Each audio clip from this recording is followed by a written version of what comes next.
శుక్లాంబరధరం విష్ణుం శశివర్ణం చతుర్భుజం ప్రసన్నవదనం ధ్యాయేత్ సర్వవిఘ్నోపశాంతయే అని స్వామివారికి నమస్కారం చేసుకుని మన భగవద్గీతకు శంకర భాష్యాన్ని చూసుకుంటూ వస్తూ ఉన్నాము.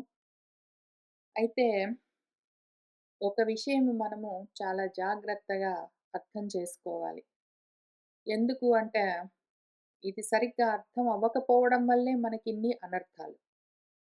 ఎవరైనా సరే దీన్ని అంటే ఈ ఆత్మను చంపేదానిగా గాని, చచ్చేదానిగా గాని చూస్తారో అటువంటి వాళ్ళు ఏమీ తెలియని వాళ్ళు అని అర్థం చేసుకోవాలి అని చెప్తున్నారు.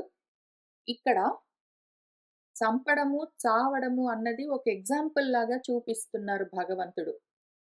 మనం అర్థం చేసుకోవాల్సిన విషయం ఏంటంటే, అసలు ఆ ఆత్మ ఎవరిని చంపదు, అది చావదు అని గాదు. అక్కడ అది గాదు. చావడం, చంపడం ప్రధానం గాదు. ఏదో ఒక ఎగ్జాంపుల్. టెక్నికలీ ఆత్మకు ఏ కర్మలు లేవు. అది ఏ క్రియకు కర్త కాదు అంటే, అదేమి చెయ్యదు, చేయించదు అని అర్థం జేసుకోవాలి. అంటే, ఆత్మ నేనే గాబట్టి, నాకు కర్మలు లేవు. నేనేది చెయ్యను, నేనేది చేయించను. చేయడము, చేయించడం అన్నది కర్మ. జ్ఞానానికి సంబంధం లేని విషయము. నేను జ్ఞానస్వరూపము. నేను జ్ఞానస్వరూపం గాబట్టి నాకే కర్మలు ఉండవు. చంపడము లేదు, చావడము లేదు, తినడము లేదు, పడుకోవడం లేదు, మాట్లాడడం లేదు, ఏమి లేవు. ఇట్లా కర్మలసలు ఏమీ లేవు. నేను చెయ్యను, చేయించను. ఆ రకంగా ఊరికనే ఉంటానన్న విషయం తెలుసుకున్నవాడు జ్ఞాని. అంటే జ్ఞానం కలిగిన వాడు. వాడు జ్ఞాన స్వరూపం. ఆ విషయం తెలియని వాడు అజ్ఞాని. అంటే కర్మస్వరూపం. వాడు కర్మల్లో ఉంటాడని అర్థం. ఎందుకండి నాకీ కర్మ? ఏవండి నాకీ ప్రారబ్ధ కర్మ? అని అడుగుతున్న వాళ్ళు ఒక క్షణం ఆగి ఆలోచిస్తే కర్మలో నుంచి జ్ఞానంలోకి వెళ్తారు వాళ్ళు. ఆ కర్మ మీది గాదు. దానికి కర్త మీరు గాదు. ఆ కర్మలు నావి. ఆ కర్తను నేను అని అనుకోవడమే అహంకర్తాభావము అహంకారంతో ఉండడమే, కర్మలతో తాదాత్మ్యత చెందడమే ఈ అనర్థానికి మూలము. ఆ మూలాన్ని మన భగవంతుడు తొలగిస్తున్నారు. అసలు ఆ మూలం దగ్గరే అసలు రూట్ కాజ్ దగ్గరే మనకు కన్‌ఫ్యూజన్ ఉండడం వల్ల, అసలు మూలం దగ్గరే మనకు జ్ఞానం చెడిపోవడం వల్ల, కర్మలు చేస్తున్నాను అనుకుంటూనే ఎందుకండి నాకీ కర్మ అనుకుంటూ తిరుగుతాం. ఆ క్వెషన్‌కి జవాబు తెలియాలి గదా! పాపం మన మనసుకు, మనకు. మన మనసుగా ఉన్నాం గాబట్టి మనకు. ఎందుకంటే దేహేంద్రియాభిమానంతో ఉన్నాం గాబట్టి మనకు ఆ ప్రశ్నొస్తుంటుంది. దేహేంద్రియాల సంఘాతము నేను అన్న అజ్ఞానంలో నుంచి బయటపడ్డవాడు, నేను కర్మలు చేస్తున్నాను అనుకోడు, నాకెందుకీ కర్మ అనుకోడు. నేను కర్తను అనుకోడు, అదిగో ఈ పని నా వల్ల జరిగింది అనుకోడు. దీన్ని రకరకాలుగా మనకర్థమయ్యే విధంగా చెప్తూ ఉన్నారు భగవంతుడిక్కడ. నేను చేశాను, చేయిస్తున్నాను అని అనుకుంటున్నవాడు మూర్ఖుడు. వాడికేమీ తెలియట్లేదు విషయము. అసలు ఆత్మగా వాడు జ్ఞానము, వాడి స్వరూపము జ్ఞానము. వాడికి కర్మతో సంబంధం లేదు. వాడు కర్త కాదు. వాడికి అహంకారంతో సంబంధం లేదు అని చెప్తూ ఉన్నారు. ఇంకా దాన్నే విస్తరించి ఇక్కడ 2 మంత్రాలతో చూపిస్తున్నారు. ఉపనిషత్ మంత్రాలతో మన భగవంతుడు అదే విషయాన్ని మళ్ళీ చెప్తూ ఉన్నారు. అవిక్రీయమని తెలుసుకున్నాం గదా ఆత్మ.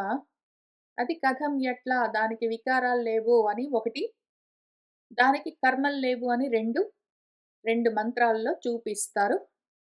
ఇక్కడ ఆత్మ అవిక్రీయమని చెప్పారు గదా! ఏ విధంగా కథం అన్న ప్రశ్నకు, ఆత్మలో ఏ వికారాలు లేవు అని చెప్తే, ఏ విధంగా అని అడిగిన ప్రశ్నకు, ఇక్కడ ఇంకొక మంత్రంలో ఉపనిషత్ మంత్రాన్ని చూపిస్తూ, ఎందుకు, ఏ విధంగా అని చెప్తూ ఉన్నారు. దాన్ని చూస్తూ వెళ్దాము. పైన దాంట్లో ఈ మంత్రాన్ని చూపిస్తూ భగవంతుడు, దానికి ఏ కర్మలు లేవు. అది ఏ కర్మకు కర్త కాదు అని చెప్పారు గదా! ఇక్కడ దానికసలు ఏ వికారాలు గూడా లేవు అని చూపిస్తున్నారు. న జాయతే మ్రియతే వా కదాచిత్. నా అయం భూత్వా భవితా వా న భూయః. అజః నిత్యః శాశ్వతః అయం పురాణః న హన్యతే హన్యమానే శరీరే. అయం ఇదేదున్నదో ఈ ఆత్మ అది కదాచిత్ ఎప్పుడూ గూడా జాయతే నా జన్మించడం చెయ్యదు. అది పుట్టదు. దానికి పుట్టుకన్నది అసలు ఎప్పుడూ లేదు. అది నిన్న పుట్టింది, 2 సంవత్సరాల కింద పుట్టింది, 60 ఏళ్ల కింద పుట్టింది, 2 ఏళ్ల తర్వాత పుడుతుంది అని దానికసలు ఏ కాలంలో గూడా పుట్టడం అన్న క్రియ లేదు. అసలు ఏ కర్మ లేదంట. దానికసలు ఏ కర్మలు లేవు అంటే చావడం, చంపడమే గాదు. పుట్టడం అన్నది గూడా దానికి లేదు. పుట్టడం అనే పని గూడా దానికి లేదు. ఎందుకు అదెప్పుడూ ఉంటుంది గాబట్టి కొత్తగా పుట్టవలసిన పని లేదు దానికి. పోనీ చనిపోతుందా? లేదు. కదాచిత్ అదెప్పుడు చనిపోవడం అన్నది చెయ్యదు. దానికి ఆ పని గూడా లేదు. అది గూడా పని. ఆ పని జేయదది. అయం ఇది ఈ ఆత్మ భూత్వా ఒకసారి ఉండి, ఒకానొక టైంలో ఉండి, భూయః మళ్ళీ నా భవిత లేకుండా పోవడం అన్నది గూడా నా చెయ్యదు. ఒకసారి ఉండి, ఒకసారి లేకుండా పోవడం అన్నది గూడా అది చెయ్యదు. ఒకసారి లేకుండా మళ్ళీ ఉండడం అని గూడా అది చెయ్యదు. ఎందుకు ఆ విధంగా 2 రకాలుగా చెప్పుకోవాల్సొస్తుంది అంటే, ఒకసారి ఉండి, ఆ తర్వాత మళ్ళీ లేకుండా పోతే దాని పేరు మరణము. ఉన్నది లేకుండా పోతే మరణము. ఎప్పుడో ఒకసారి లేకుండా ఉండి, తర్వాత మళ్ళీ అది ఉన్నది అంటే, దాని పేరు జననము. పుట్టడం. లేకుండా ఉన్నది కొత్తగా కలిగితే దాని పేరు పుట్టుక. ఒకసారి ఉండి తర్వాత లేకుండా పోతే దాని పేరు చావు. దీనికి ఆ రెండూ లేవు. ఒకసారి ఉండి తర్వాత లేకుండా పోవడము. ఒకసారి లేకుండా పోయి తర్వాత మళ్ళీ ఉండడము. అని రెండూ లేవు అంటే దానికి పుట్టుక లేదు, చావు లేదు అని చెప్తున్నారు భగవంతుడు. ఎందుకంటే అది అజం, జన్మ లేనిదది. ఒకసారి లేకపోవడం అన్నది జరిగి, తర్వాత ఉండడం అన్నది జరిగితే దాని పేరు జన్మ. దానికి అటువంటిది లేదు. ఒకసారి ఉండి, తర్వాత లేకుండా పోవడం అన్నది లేదు. దానికి అటువంటి చావు లేదు. కాబట్టి అది నిత్యం. అది శాశ్వతం. అయ్యం అది పురాణం. శరీరే హన్యమానే శరీరాలు వస్తూ ఉన్నట్టు, పోతూ ఉన్నట్టు, పుడుతూ ఉన్నట్టు, చనిపోతూ ఉన్నట్టు అనిపించినా కూడా, ఇది మాత్రం అయ్యం ఏ తత్వమున్నదో ఆత్మ నా హన్యతే అది చావదు. శరీరాలు రావచ్చు, పోవచ్చు. ఆ ఆత్మకి సంబంధం లేదు. దానికి ఏమీ గాదు. ఈ విషయం ఎవడు అర్థం చేసుకుంటాడో వాడు జ్ఞాని. ఇంత మాత్రం అర్థం చేసుకోలేని వాడు అజ్ఞానంలో ఉన్నాడు. వాడికేమీ తెలియదు అని ఆయన చెప్తూ ఉన్నారిక్కడ. ఆ విధంగా అనుకుంటున్న వాళ్ళు ఏమీ తెలియని వాళ్ళు అని చెప్పారు గదా! దానికి మన శంకర్ల వారి భాష్యం చూద్దాము. న జాయతే, న జాయతే అన్నారు గదా భగవంతుడు. న జాయతే అంటే న ఉత్పద్యతే జనిలక్షణ వస్తు విక్రియా న ఆత్మనః విద్యతే ఇతి అర్థః. అది పుట్టదు అంటే ఎట్లా? ఉత్పాదనము కొత్తగా ఉత్పత్తి అవ్వడమన్న లక్షణము దానికి లేదు. ఉత్పత్తి జరగాలి అంటే దానికొక కర్మ కావాలి. ఏదైనా పని చేస్తేనే ఒకటి కొత్తగా ఉత్పత్తి అవుతుంది.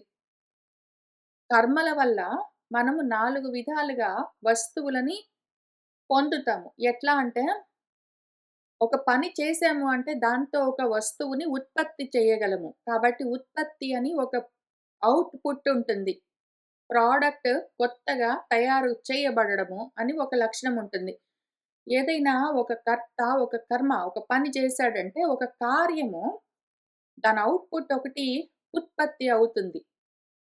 లేదా రెండోది ఒక పని చేస్తే దాంతో ఎక్కడో ఉన్నదాన్ని వీడెళ్లి తెచ్చుకోవచ్చు. పోనీ కొత్తగా పుట్టించవలసిన అవసరం లేదు. వాడెక్కడి నుంచో వెళ్లి తెచ్చుకోవచ్చు. ఏదో కావాలంటే వాడు ధాన్యాన్ని వాడే పండించుకోవచ్చు. దాన్ని వాడుకోవచ్చు. లేదా ఎవరైనా పండించిన దాన్ని వీడెక్కడికో వెళ్లి షాప్‌కి అక్కడి నుంచి తెచ్చుకోవచ్చు. దాన్ని ప్రాప్తి అంటారు. వాడు ఉత్పత్తి చెయ్యొచ్చు లేదా ప్రాప్తించుకోవచ్చు. వెళ్లి తెచ్చుకోవచ్చు. వెళ్లి తెచ్చుకోవడం అన్నది గూడా, ప్రాప్తించుకోవడం అన్నది గూడా ఒక పని. మూడోది వికార్యము. తెచ్చుకున్న దాన్ని యాజ్ ఇట్ ఈస్‌గా వాడుకోవడానికి కుదరదు గాబట్టి ఒక్కొక్కసారి దాన్ని మార్చుకుని ఏదో బియ్యం తెచ్చుకుంటే బియ్యాన్ని యాజ్ ఇట్ ఈజ్ తినలేము. దాన్ని వండుకోవాలి. కాబట్టి దాన్ని అన్నంగా మార్పు చేసుకొని అంటే వండుకొని దాన్ని తింటాము కాబట్టి అది వికారము. వస్తువులో కొంచెం మార్పు చేసుకోవడము. అది గూడా ఒక పని మళ్ళీ. లేదా సంస్కారము. ఒక్కొక్కసారి దాన్నట్లా పూర్తిగా మార్చక్కర్లేదు. దాన్ని శుద్ధి చేసుకొని వాడుకోవచ్చు. లైక్ ఏదన్నా పళ్ళున్నాయనుకోండి. అవి బజార్ నుంచి కొనుక్కొనొచ్చాక దుమ్ము అవి ఏమైనా ఉంటాయేమో అని కడిగి శుభ్రం చేసుకొని వాడుకోవచ్చు. దాని పేరు సంస్కారం. అది గూడా ఒక పని. ఏదో సంస్కరించుకునో, మార్పు చేసుకునో, కొత్తగా మనమే తయారు జేసుకునో, లేదా ఎక్కడి నుంచైనా తెచ్చుకునో వస్తువులను మనం వాడుకుంటాం. ఇప్పుడు ఈ వస్తువు నేను కాకుండా పోతే గదా! దాన్ని కొత్తగా నేను ఉత్పత్తి చేసేది. ఈ దేహము కావాలంటే ఉత్పన్నమవ్వచ్చు. నేను గాదు. నేనెప్పుడూ ఉంటాను. లేదా నేను నాకు దూరంగా ఉంటే గదా! వెళ్లి ఎక్కడి నుంచో తెచ్చుకోవడానికి. నేనే అయి ఉన్నప్పుడు ఎక్కడికెళ్లి తెచ్చుకుంటాను. కాబట్టి ప్రాప్తి అన్న కర్మ గూడా నాకు లేదు. నేను పరిశుద్ధము అయి ఉండగా నన్ను నేనెట్లా శుద్ధి చేసుకుంటాను? కాబట్టి సంస్కరించుకోవడము కొంచెం బాగా జేసుకొని నన్ను నేను వాడుకోవడం అన్నది గూడా ఏముండదు. నేనెప్పుడూ పరిశుద్ధంగా ఉంటాను. పైగా ఏమైనా తక్కువుంటే దాన్ని ఫిలప్ చేసుకుందామంటే నేను పరిపూర్ణంగా ఉంటాను. ఆ విధంగా గూడా నన్ను సంస్కరించుకోవడానికి అవసరం లేదు.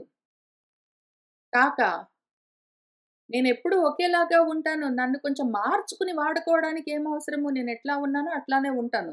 నన్ను వేరేగా మళ్ళీ మార్చుకుని వాడుకోవాల్సిన అవసరం లేదు. కాబట్టి నన్ను ఉత్పత్తి చేసుకోవాల్సిన పని లేదు. నన్ను నేనెక్కడి నుంచో తెచ్చుకోవాల్సిన పని లేదు. నన్ను నేను శుద్ధి చేసుకోవాల్సిన పని లేదు.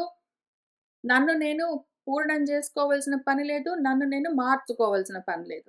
ఏ పని లేదంటే నిజంగా ఏ పని లేదు.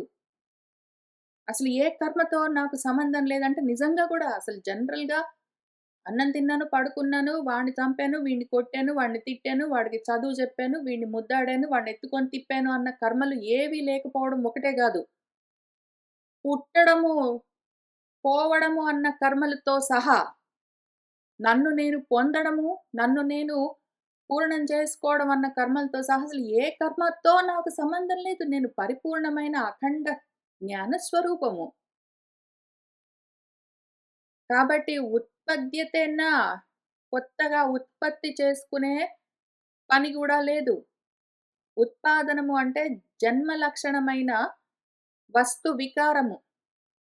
వస్తువులలో కొన్ని వికారాలుంటాయి. ఒక కర్మ చేస్తే ఒక వస్తువు కొత్తగా పుట్టింది అంటే దాని పేరు ఉత్పత్తి. ఆ ఉత్పత్తి అన్న జన్మ లక్షణం కూడా వస్తువులలో 6 రకాల విక్రియాలుంటాయి. వస్తువులలో 6 రకాల వికారాలు, మార్పులు జరుగుతూ ఉంటాయి. అవేవి అంటే మనుషుల గురించి చూద్దాం. మామూలు వస్తువుల తర్వాత చూద్దాం. ముందు మనుషుల గురించి చూద్దాం. మనుషులకి 6 భావ వికారాలుంటాయి. 6 వికారాలు అంటారు. షడ్వికారాలు. లేదా వాటినే షడ్భావ వికారాలు అని పిలుస్తారంటే 6 వికారాలు మార్పులు చేంజెస్ ఉంటాయి శరీరానికి. ఏముంటాయంటే అస్థి ఉండడం అని ఒకటుంటుంది. జాయతే అంటే పుట్టడం అని ఒకటుంటుంది. వర్ధతే పెరుగుతూ ఉండడం అని ఒక పనుంటుంది. విపరిణమతే అంటే మార్పులు చెందుతూ ఉంటుంది దేహము. అదొక పనుంటుంది. అపక్షీయతే అంటే క్షయమవుతూ ఉంటుంది. జరా అని వార్ధక్యము, ముసలితనంతో అది క్షయిస్తూ ఉంటుంది. ఆరోది వినశ్యతి అని మరణం, చనిపోవడం ఉంటుంది. అస్థి ఉండడము, జాయతే పుట్టడము, వర్ధతే పెరుగుతూ ఉండడము, విపరిణమతే మార్పులు చెందుతూ ఉండడము, అపక్షీయతే క్షయం అవుతూ ఉండడము, వినశ్యతి నశించిపోవడం, దాన్ని మరణించడం అంటాము.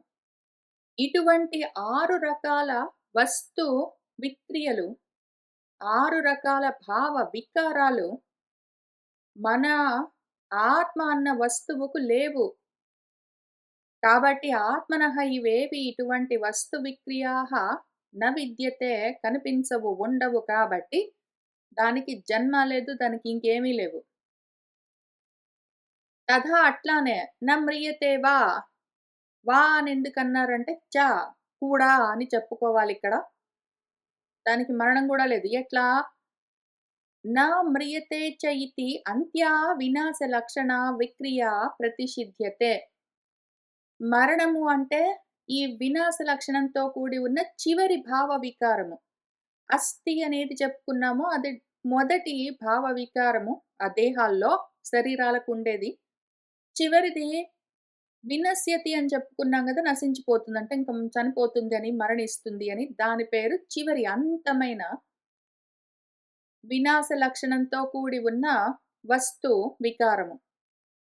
నా మ్రియతే అది చావదు కూడా చ అని దాన్ని గూడా కుదరదు అని ప్రతిషేధిస్తున్నారు. ఎప్పుడు పుట్టదు, ఎప్పుడు చావదు అంటే కదాచిత్ ఎప్పుడు కూడా పుట్టదు. అది ఎప్పుడూ పుట్టదు, అది ఎప్పుడూ చావదు. కదాచిత్ అన్న శబ్దాన్ని ఎందుకు వాడారంటే సర్వ విక్రియా ప్రతిషేధైః సంబధ్యతే.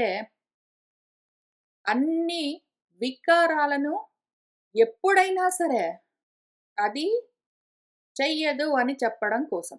ఆత్మకు ఎప్పుడైనా సరే ఏ వికారము, ఏ మార్పు లేదు. అది పుట్టడము, పెరగడము, మార్పు చెందుతూ ఉండడము, ఏదో వృద్ధి చెందడము, క్షీణించడము, నశించడము మొదలైన వికారాలు ఎప్పుడూ గూడా, ఏ సమయంలో గూడా అది చెయ్యదు అని చెప్పడం కోసమే కదాచిత్ అన్న శబ్దాన్ని వాడారు. న కదాచిత్ జాయతే, న కదాచిత్ మ్రియతే అని ఆ విధంగా ఎప్పుడు కూడా అది ఆ పని చెయ్యదు, ఆ పని చెయ్యదు, ఎప్పుడూ చెయ్యదు అని ఆ మాట మాటి మాటికి కదాచిత్ అని మనం కలుపుకుంటూ ఉండాలి. ఇప్పుడు ఎందుకు? ఎందుకది పుట్టదు, చావదు, ఎప్పుడూ చెయ్యదు ఆ పనులు అని ఎందుకంటున్నారు అని దానికి అయం భూత్వా భవితా వాన భూయః అని ఇక్కడి నుంచి అజః, నిత్యః, శాశ్వత పురాణః అని ఇవన్నీ ఎక్స్‌ప్లనేషన్స్ చెప్తారు. పుట్టడం, చావడం అన్నది లేదు అన్నారు గదా! ఎప్పుడూ లేదని జెప్పారు గాబట్టి, ఎందుకు అని ఇక్కడి నుంచి వివరిస్తున్నారు. అది చూద్దాం. యస్మాత్ ఎందుకంటే, అయం ఆత్మ, ఈ ఆత్మ అన్నదేదున్నదో, అది భూత్వా అంటే భవన క్రియాం అనుభూయ ఉండడం అన్న పనిని అనుభవించి, పశ్చాత్ మళ్ళా తర్వాత అభవిత అంటే అభావం గంత లేకుండా పోవడం అన్నది న భూయః ఎప్పుడూ గూడా మళ్ళీ జరగదు. తస్మాత్ కాబట్టి అది న మ్రియతే. ఒక్కసారి ఉండి తర్వాత లేకుండా పోవడం అన్నదాన్ని మరణము అంటాం మనము. ఒకసారి ఉన్నది అది తర్వాత లేదంటే దాని పేరు మృత్యువు, మరణం, చచ్చిపోవడం. అటువంటిది దీనికి లేదు కాబట్టి దానికి చావు లేదు. యహ హి భూత్వా న భవితా సహ మ్రియతే ఇతి ఉచ్యతే లోకే. లోకంలో మనమేమంటాము? ఎవడైనా ఉన్నాడు పాపం, వాడిప్పుడు లేడండి అంటే చనిపోయాడండి అని అర్థం గదా! ఆ రకంగా. వా శబ్దాత్ న శబ్దాత్ చ అయమాత్మ అభూత్వా వా భవితా దేహవత్ న భూయః తస్మాత్ న జాయతే. వా అన్నారు గదా! వా అంటే చ అని కూడా అని అర్థం చేసుకుందాం. ఒకసారి ఉండి తర్వాత లేకపోవడము అన్నది లేదు అన్నారు గదా! వా అన్నారు గాబట్టి, ఇప్పుడు ఒకసారి లేక తర్వాత ఉండడము అంటే జన్మించడం అన్నది కూడా లేదు అని మనం దాన్ని అర్థం జేసుకోవాలి. అయమాత్మ ఇదేదున్నదో ఆత్మ అభూత్వ అసలు ఇంతకు ముందు లేదు. ఇప్పుడు సడెన్‌గా ఉన్నది అంటే దేహవంతమై ఉన్నది, శరీరంతో కనిపిస్తూ ఉన్నది అంటే దాన్ని అదిగో పుట్టడం అంటారు. ఇంతకు ముందు లేడు అంటే వాడు అంతకన్నా ముందు ఆ రూపంలో కనిపించట్లేదు. ఇవాళ ఒక రూపాన్ని తీసుకొనొచ్చాడు అంటే వాడు పుట్టాడు అని చెప్తాం గదా! ఇప్పుడు ఈ దేహానికి ఆ ప్రాబ్లమ్ ఉండొచ్చు. దేహానికి ఆ వికారము ఇంతకుముందు లేకుండా ఇప్పుడు ఉండడం అన్న వికారం ఉండొచ్చు. కానీ ఆత్మకు ఆ వికారం కూడా లేదు. ఆ కర్మ గూడా లేదు. యః హి అభూత్వా భవితా సహ జాయతే ఇతి ఉచ్యతే లోకే. ఎవడైతే ఇంతకు ముందు లేడు, వాడు ఇప్పుడు ఉన్నాడు అంటే వాడు పుట్టాడు అని అంటారు గదా! ప్రపంచంలో. ఏవం ఈ విధంగా ఆత్మాన ఈ విధంగా ఆత్మ ఒకసారి లేకుండా తర్వాత సడెన్‌గా రావడము, లేదా ఒకసారి ఉండి తర్వాత లేకుండా పోవడము, ఈ 2 రకాల భావ వికారాలు దానికి లేవు. వీటిని 2 రకాల అభావాలుగా చెప్తారు. అభావం అంటే లేకుండా పోవడం అని అర్థం. ఒకవేళ ఇంతకు ముందు ఉన్నది ఇప్పుడు లేదు అంటే దాని పేరు ప్రధ్వంస అభావం. అంటే ఒక కుండ ఉన్నది, అది ఇప్పుడు పగిలిపోయిందంటే లేదు అని అర్థం.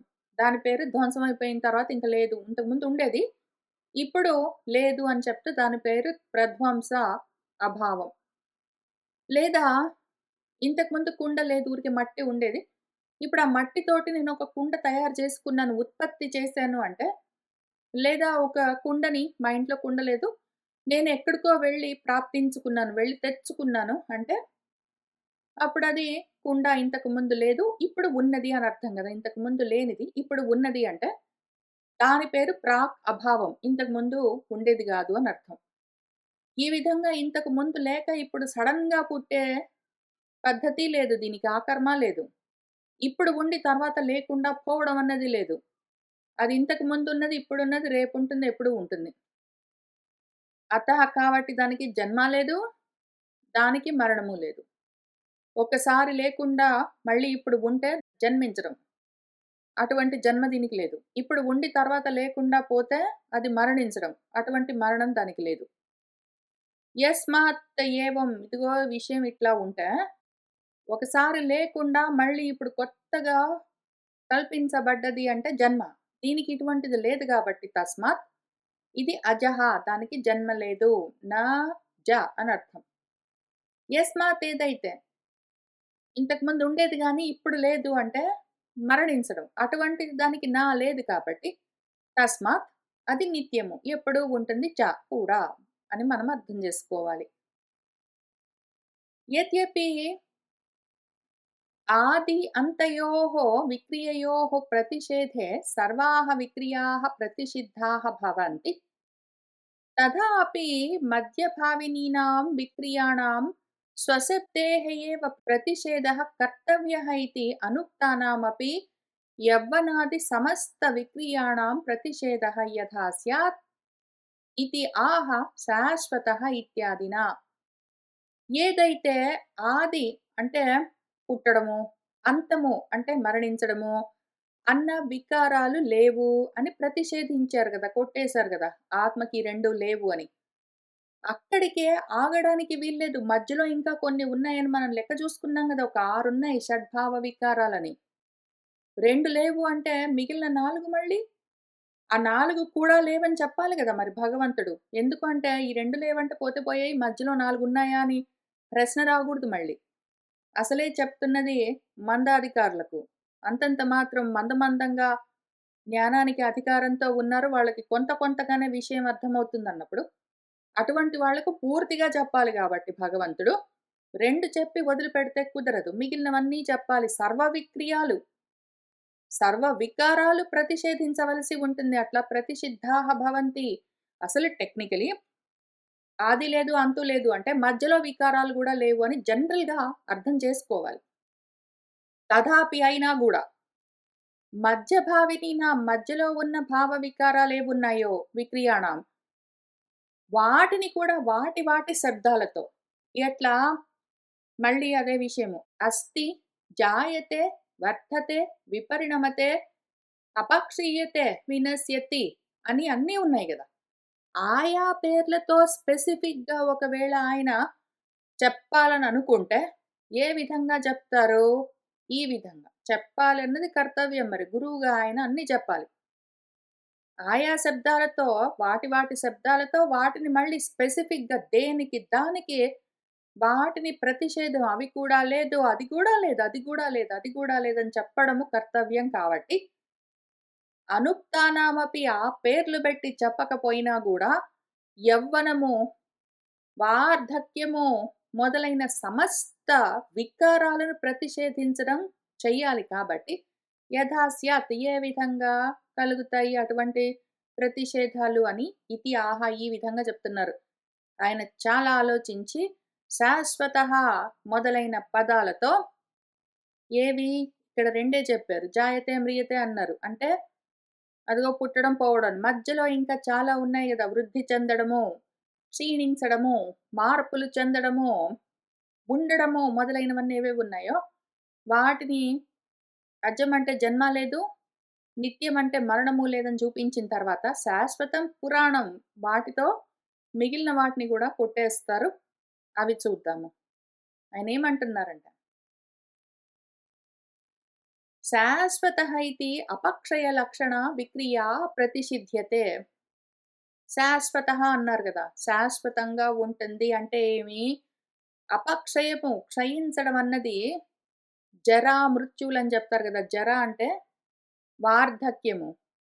అటువంటి క్షయించడం అన్న లక్షణం కూడా, ఆ వికారం కూడా శాశ్వతం అన్న పదంతో ఆయన కొట్టేస్తున్నారు. లేదు అని చెప్తున్నారు. ఎట్లా? శశ్వత్ భవః శాశ్వతః. శశ్వత్ అంటేనే శాశ్వతము. శశ్వత్ అంటే ఏమి? అపక్షీయతే స్వరూపేణ నిరవయవత్వాత్. దానికి అవయవాలు లేవు. అది సాకారం గాదు. అవయవాలుంటేనే గదా! అవి క్షీణించడము. క్షయం ఎప్పుడు అవయవాలకే ఉంటాయి. నా కళ్ళు సరిగ్గా కనిపించట్లేదండి. 40 సంవత్సరాలొచ్చేసరికి ఇంకా తర్వాత. ఇదిగో 50 ఏళ్ళొచ్చేసరికి తిన్నది నాకు సరిగ్గా అరగట్లేదండి. మోకాళ్ళ నొప్పులండి. చెవులు సరిగ్గా వినిపించట్లేదండి అని ఎప్పుడు చెప్తాము? కాళ్ళు పని చేయట్లేదు, చేతులు పని చేయట్లేదు, నొప్పిగా ఉన్నది అవన్నీ. జ్ఞాపక శక్తి తక్కువవుతూ ఉన్నది. మాట్లాడుతుంటే ఆయాసంగా ఉన్నది అని ఎప్పుడు చెప్తాము? ఈ అవయవాలుంటే ఆ అవయవాలకు క్షయం ఉంటుంది. దీనికి ఆత్మకి స్వరూపతః దానికి ఏ అవయవాలు లేవు. దానికి ఏ ఆకారము లేదు. అది నిరాకారమై ఉన్నది. నిరవయవమై ఉన్నది గాబట్టి, లేని అవయవాలకి క్షయమేముంటుంది? అందుకని దానికి క్షయం లేదు. అందుకని అది శాశ్వతం అని చెప్తున్నారు. ఇప్పుడు మనకున్న భావ వికారాల్లో అదిగో క్షీణించడము అన్న లక్షణము, అన్న వికారం గూడా ఆత్మకు లేదు అని చెప్తున్నారు. అంత మాత్రమే గాదు అవయవాలు లేవు గాబట్టి దానికి క్షయం లేదని చెప్పి అక్కడికి ఆగట్లేదు. అక్కడికి మనం ఆగవలసిన అవసరం కూడా లేదు. నా అపి గుణక్షయేణ అపక్షయః నిర్గుణత్వాత్. దానికి గుణాలు గూడా లేవు. అది నిర్గుణం. అది నిరాకారం గాబట్టి అవయవాలు లేవు గాబట్టి అవయవాలకి జరిగే క్షయము దీనికి జరగవలసిన అవసరం లేదు. దానికి లేదు జరగడానికి గూడా. పైగా ఇది గుణాలు లేకుండా ఉంటుంది కాబట్టి గుణక్షయాలు కూడా ఉండవంటే వినికిడి శక్తి తగ్గడము, చూపు మందగించడము, బుద్ధి పనిజేయడం తగ్గడము ఇటువంటి గుణాలు గూడా ఉండవు. గుణాల వల్ల క్షయము, అవయవాల వల్ల క్షయము రెండూ లేవు దానికి. కాబట్టి అది శాశ్వతం. అందుకని శాశ్వతం అన్న పదంతో ఆ క్షయాన్ని కూడా ఆయన కొట్టేస్తున్నారు. అపక్షయ విపరీతా అపి వృద్ధి లక్షణ విక్రియా ప్రతిషిధ్యతే పురాణః ఇతి. సరే క్షయం లేదు అంటే పోయింది గానీ, వృద్ధి మరి? వృద్ధి ఉన్నదా అండి అంటే, ఆత్మకు వృద్ధి గూడా చెందే అవసరం లేదు. ఆ పని గూడా లేదు. అపక్షయానికంటే క్షయించిపోవడానికి విపరీతం అంటే ఆపోజిట్‌ది వృద్ధి అన్న లక్షణంతో ఉన్న విక్రియం. అంటే వికారం, మార్పు. ఈ మార్పు గూడా లేదు. క్షయించడం అన్న మార్పు, క్షయమైపోతూ ఉండడం అన్న మార్పే గాదు. వృద్ధి చెందుతూ ఉన్నది అన్న మార్పు కూడా దానికి లేదు. ఆ వికారం గూడా లేదని కొట్టేస్తున్నారు. ఎట్లా? అది పురాణం అని చెప్పి. పురాణం అంటే ఏమి? యః హి అవయవ ఆగమేన ఉపచీయతే సహ వర్ధతే అభినవః ఇతి చ ఉచ్యతే. కొత్తగా అవయవాలను తెచ్చుకుంటే అదిగో ఉపచీయతే అంటే వృద్ధి చెందుతున్నాడు వాడు. సహ వర్ధతే. లేదా అభినవః కొత్తగా కలిగాడు అని చెప్పుకుంటారు. అదిగో వాడు వృద్ధి చెందుతూ ఉన్నాడండి. అదిగో కొత్తగా ఇప్పుడే ఎదుగుతున్నాడు అని చెప్తారు. కొత్తగా అవయవాలొస్తాయి. అసలు ఈ ఆత్మ అతు అయమాత్మ నిరవయవత్వాత్ దానికి అవయవాలే లేవు. ఏ అవయవాలున్నాయి గాబట్టి ఇది అవయవాలతో వృద్ధి చెందడానికి. వాడు చిన్నప్పుడు ఇంతుండేవాడండి. ఇప్పుడు ఇంతయ్యాడు. లేతే వాడు చిన్నప్పుడు చాలా సన్నగా ఉండేవాడండి. ఇప్పుడు బాగా చక్కగా పుష్టిగా తయారయ్యాడు. లేదా వాడు చిన్నప్పుడు బాగా లావుగా ఉండేవాడండి. ఇప్పుడు సన్నగా అయ్యాడు. లేతే వాడు చిన్నప్పుడు ఇట్లా ఉండేవాడండి. అట్లా ఏదో ఒకటి. ఆ మార్పులు చెందాలి. వాడు వృద్ధి చెందాలి అంటే ఎట్లా? అవయవాలేమైనా ఉంటే వాటి పరంగా వాడిలో వృద్ధి జరుగుతూ ఉన్నది అని చెప్పాలి. దీనికి అవయవాలే లేనప్పుడు వృద్ధి ఎక్కడ ఉంటుంది? అదెప్పుడూ అంతే ఉంటుంది. అదెప్పుడూ పూర్ణమై ఉంటుంది. పూర్ణమై ఉన్నదానికి కొత్తగా మళ్ళీ వృద్ధి చెందే లక్షణం ఎక్కడి నుంచొస్తుంది? పైగా అది నిరవయవమే గాదు, నిరాకారమే గాదు, అది నిర్గుణం. వాడిలో గుణాలన్నీ వృద్ధి చెందాయండి అని చెప్పడానికి దానికి గుణమే లేదు. అది నిర్గుణమై ఉండడం చేత దాంట్లో గుణ వృద్ధి గూడా లేదు. ఏ రకమైన వృద్ధి లేకపోవడము, అది ఎప్పుడూ అట్లానే ఉండడం చేత పురా అపి అది ఎప్పటినుంచి ఉన్నదో అయినా కూడా నవః ఏవ ఇతి ఎప్పుడూ అట్లానే ఉంటుంది కాబట్టి పురాణం. అంటే న వర్ధతే ఇత్యర్థః దానికి వృద్ధి లేదు, అవసరం లేదు అని అర్థం. పురాణం అంటే అది వృద్ధి చెందదు. శాశ్వతం అంటే అది క్షయము పొందదు. కాబట్టి వృద్ధి క్షయాలు రెండూ లేవు. చావు పుట్టుకలు లేవు. వృద్ధి క్షయాలు లేవు. ఏ మార్పులు దానికి కలగవు అని చెప్తూ ఉన్నారు. తథా అందుకని అది న హన్యతే. అది చావదు. హంతి హి అత్ర విపరిణామ అర్థే ద్రష్టవ్యః అపునరుక్తాయై. ఇక్కడ హంతి చావడము అంటే విపరిణామము అంటే మార్పులు చెందడం అని ఇంకొకటున్నది గదా! మళ్ళీ మనకు. మార్పులు చెందడము అని మళ్ళీ మనకొక భావ వికారం ఉన్నది. దానికి వృద్ధి లేదు, క్షయము లేదు, చావు లేదు, పుట్టుక లేవు 4 అయిపోయాయి. ఇంకా 2 ఉన్నాయి. అందులో ఒకటి మార్పులు చెందడం అని ఉన్నది గదా! పరిణామాలు. అటువంటి పరిణామాలు, విపరిణామాలు అంటే మార్పులు దానికి లేవు అని చెప్పడానికే అత్ర హంతి అని చూపిస్తున్నారది. పునరుక్తి కాదు. మళ్ళీ చెప్తున్నది ఎందుకు చెప్తున్నారంటే పునరుక్తి గాదు. అన్ని రకాల భావ వికారాలు లేవు అని స్పెసిఫిక్‌గా చూపించడం కోసమే. అందుకని నా విపరిణమ్యతే ఇత్యర్థః. అందుకని ఇది నా విపరిణమతే దానికి ఏ విపరిణామము అంటే మార్పు లేదు అనర్థం. హన్యమానే విపరిణమ్యమానే అపి శరీరాః. శరీరాలలో మార్పులు జరుగుతూ ఉన్నా కూడా హన్యమానే అంటే మార్పులు జరుగుతూ ఉంటాయి. శరీరాల్లో మార్పులు కలుగుతూ ఉన్నా గూడా ఆత్మలో ఏ మార్పులు జరగవు. అదెప్పుడూ అట్లానే ఉంటుంది. ఎందుకు అంటే మారింది అంటే నశిస్తుందని కదా అర్థం ఇప్పుడు మనకి. ఇంత దూరం ఎందుకు చెప్పుకుంటున్నాము? ఏదైనా మార్పులతో ఉన్నది అంటే అందులో ఒక మార్పు నశించడం అని గూడా ఉంటుంది. అది నశించవలసి వస్తుంది. ఆత్మకేమో నాశం లేదు. కాబట్టి దానికి మార్పులుండవు అని మనం అర్థం జేసుకోవాలి. మరి మార్పులు కనిపిస్తున్నాయి గదండీ! అంటే కనిపించేవన్నీ దేహానికి, నీకు గాదు. ఆ దేహం చూసుకొని ఇది నేను అనుకుంటున్నావు. అది అజ్ఞానం. అందులో నుంచి బయటపడాలి. అందుకనే అటువంటి వాడికి ఏమీ తెలియట్లేదని జెప్పారాయన. అస్మిన్ మంత్రే ఈ మంత్రంలో షడ్భావ వికారాః లౌకిక వస్తు విక్రియాః ఆత్మని ప్రతిషిధ్యంతే. ఈ మంత్రంతో 6 రకాల భావ వికారాలు లౌకికమైన వస్తువుల్లో ఏ మార్పులు జరుగుతూ ఉంటాయో అవన్నీ లౌకికమైన వస్తువుల్లో దేహాదుల్లో ఉంటాయి గాని ఆత్మకు వాటితో సంబంధం లేదు. ఆత్మలో అటువంటి వికారాలు, మార్పులు జరగవు అని అన్నింటినీ ప్రతిషేధిస్తూ ఉన్నారు. సర్వవికార విక్రియారహితః ఆత్మా ఇతి వాక్యార్థః. అన్ని రకాలైన సర్వ ప్రకారమైన క్రియలు, ఏ క్రియ లేదసలు దానికంటే. మళ్ళీ ఇంకేమైనా ఈ రకంగా ఉంటుందంటే లేవు. ఏ వికారాలు దానికి లేవు. ఏ కర్మలు దానికి లేవు. అది దేనికి కర్త గాదు అని అర్థం జేసుకోవాలి. యస్మాదేవం ఈ విధంగా ఉంది గాబట్టి తస్మాత్ ఉభౌ తౌ న విజానీతః ఇతి పూర్వేణ మంత్రేణ అస్య సంబంధః. ఈ విధంగా ఉన్నది అని తెలుసుకోని వాడు ఏమి తెలుసుకోవట్లేదు. ఇంకా వాడి విషయం సరిగ్గా అర్థం గావట్లేదని మనం అర్థం జేసుకోవాలి. ఇంతకు ముందు జెప్పిన మంత్రంతో కలుపుకుని తెలియనివాడు అని అర్థం జేసుకోవాలి. యః ఏనం వేత్తి హంతారమిత్యనేన మంత్రేణ హననక్రియాయాః కర్తా కర్మ చ న భవతి ఇతి ప్రతిజ్ఞాయ న జాయతే మ్రియతే వా ఇత్యనేన అవిక్రియత్వం హేతుం ఉక్త్వా ప్రతిజ్ఞాతార్థం ఉపసంహరతి. ఎవరైతే దీన్ని చంపేదానిగానో, చనిపోయేదానిగానో తెలుసుకుంటాడో, ఆ రకంగా తెలుసుకుంటున్న వాళ్ళు ఎవ్వరు అది చనిపోయిందనుకున్నవాడు, చంపింది అనుకున్నవాడు ఇద్దరూ గూడా ఏమీ తెలియని వాళ్ళు అని ఆ మంత్రంతో ఏ మంత్రము?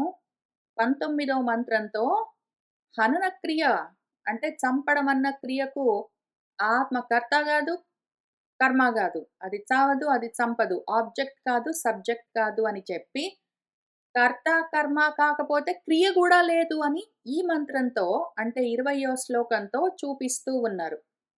19వ శ్లోకంలో అది కర్త గాదు, కర్మ గాదు అని చెప్పి 20వ శ్లోకంలో దానికి క్రియలు కూడా లేవును. కర్త, కర్మ, క్రియ అని 3 తొలగించారాయన మన భగవంతుడు. ఈ విధంగా దాన్ని ప్రతిజ్ఞాయ మనకర్థమయ్యే విధంగా జెప్పి, న జాయతే ఇతి అనేన ఈ మంత్రము ఈ శ్లోకం ఏదున్నదో అది చావదు, అది పుట్టదు అని చెప్తూ, దానిలో వికారాలు కూడా లేవు అని హేతుపూర్వకంగా ఎందుకు అని ఎక్స్‌ప్లెయిన్ చేస్తూ ఉక్త్వా చెప్పి మన భగవంతుడు ప్రతిజ్ఞాతార్థం ఉపసంహరతి. ఇంక దీన్ని కర్త, కర్మ, క్రియ అని 3 లేవు అసలు. ఆ త్రిపుటి మొత్తాన్ని ఆయన నిషేధించిన తర్వాత ప్రతిషేధించి ఉపసంహారం చేస్తున్నారు. ఈ టాపిక్‌ని, ఈ సెక్షన్‌ని ఇక్కడికి ముగిస్తూ వేద అవినాశినం నిత్యం అని చెప్తూ 21వ శ్లోకంలో మళ్ళీ దాన్ని ఇంకా కొంచెం ఎక్కువగా విచారణ చేసి లోతుగా మనకర్థమయ్యే విధంగా చెప్తూ వస్తారు. ఇప్పటికి దాన్ని పూర్తి చేస్తూ ఉన్నారు. దీనికి ఈ శ్లోకానికి కొంత భాష్యమున్నది. కానీ ఆ తర్వాత చాలా విస్తారమైన వాద ప్రతివాదాలు, ప్రశ్న, ఉత్తర పద్ధతిలో ఉన్నాయి. వీటన్నింటిని మనము వచ్చే వారం కలిసి కూర్చొని చదువుకుంటూ ముందుకు వెళ్దాము. దాన్ని జాగ్రత్తగా అర్థం చేసుకోవడం అత్యవసరం. ఏమీ తెలియకుండా ఉన్నాము. ఏమీ తెలియకుండా ఉన్నాను. కాబట్టి తెలుసుకుంటూ వెళ్ళాలి. భగవంతుడు, భగవంతుడు చెప్పిన మాటని మనకు అర్థమయ్యే విధంగా చెప్తూ మన భాష్యకారులు శంకర్ల వారు ఏమి చెప్తున్నారు ఏమి అని చూద్దాము. ఇవాల్టికి ఇక్కడికి ఆపుతున్నాను. సర్వం శ్రీకృష్ణ పరబ్రహ్మ పాదారవిందార్పణమస్తు.